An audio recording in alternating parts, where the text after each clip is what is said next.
அரசியல் நேயர்கள் அனைவருக்கும் இனிய வணக்கம். நடிகை திரிஷா குறித்து மீடியா பேட்டியில் மோசமான முறையில் நடிகர் மன்சூர் அலிகான் பேசிய விவகாரத்தில் திரிஷா மட்டுமின்றி பல திரையுலகினரும் அவரை எச்சரித்தார்கள். அதன் பிறகு அவர் மன்னிப்பு கேட்டுக்கொண்டார். என்றாலும் திரிஷா குறித்து பேசியதற்கு தன்னை எச்சரித்த நடிகை குஷ்பு, நடிகர் சிரஞ்சீவி மற்றும் திரிஷா உள்ளிட்டோர் மீது நீதிமன்றத்தில் மான நஷ்டஈடு வழக்கும் தொடர்ந்தாள். ஆனால் நீதிமன்றம் திரிஷா படத்தில் மன்னிப்பு கேட்டுவிட்டு இப்பொழுது விளம்பர நோக்கத்திற்காக நீதிமன்றத்தில் வழக்கு தொடர்வதா என்று சொல்லி மன்சூர் அலிகானுக்கு 1 லட்சம் அபராதமும் விதித்தது.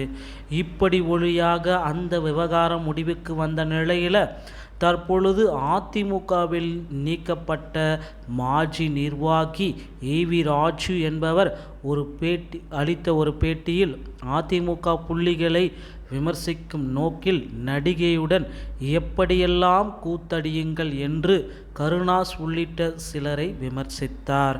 மேலும் கடந்த 2017 ஆண்டுகளில் கூவத்தூரில் அதிமுக நிர்வாகிகள் 100 பேர் ஒரு வாரம் எப்படி தங்கியிருந்த நிலையில் தமிழ் திரையுலகில் முன்னணி நட்சத்திரமாக இருந்து வந்த திரிஷா அங்கு அழைத்து வரப்பட்டதற்கான பிரபல நடிகர் ஒருவர் தான் அவரை அழைத்து வந்தார் என்று ஒரு சர்ச்சையை கொளுத்தி போட்டிருக்கிறார்.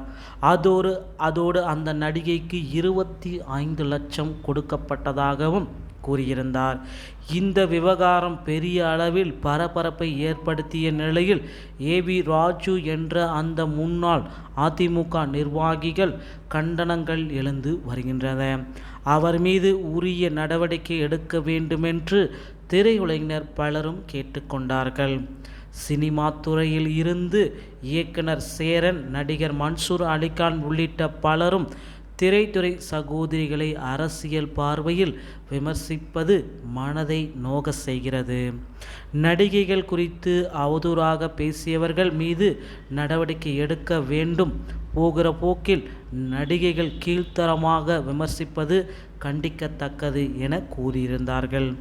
இது குறித்து நடிகை திரிஷா தனதுடைய எக்ஸ் பக்கத்தில் கவன ஈர்ப்புக்காக எந்த நிலையிலும் கீழே இறங்கவும் கீழ்த்தரமான மற்றும் கேவலமான மனிதர்களை திரும்ப பார்ப்பதும் அருவருப்பாக இருக்கிறது. சம்பந்தப்பட்ட நபர் மீது உறுதியான மற்றும் கடுமையான நடவடிக்கை எடுக்கப்படும். இனிமேல் சொல்ல வேண்டியவற்றை எல்லாம் செய்ய வேண்டிய அனைத்தும் சட்ட வல்லுநர்கள் மேற்கொள்வார்கள் என்று பதிவிட்டார். அதோடு இது குறித்து நடிகர் சங்கம் நடவடிக்கை எடுப்பதற்கு தயாராகி இருப்பு கொண்டதாகவும் கூறப்படுகிறதுங்க.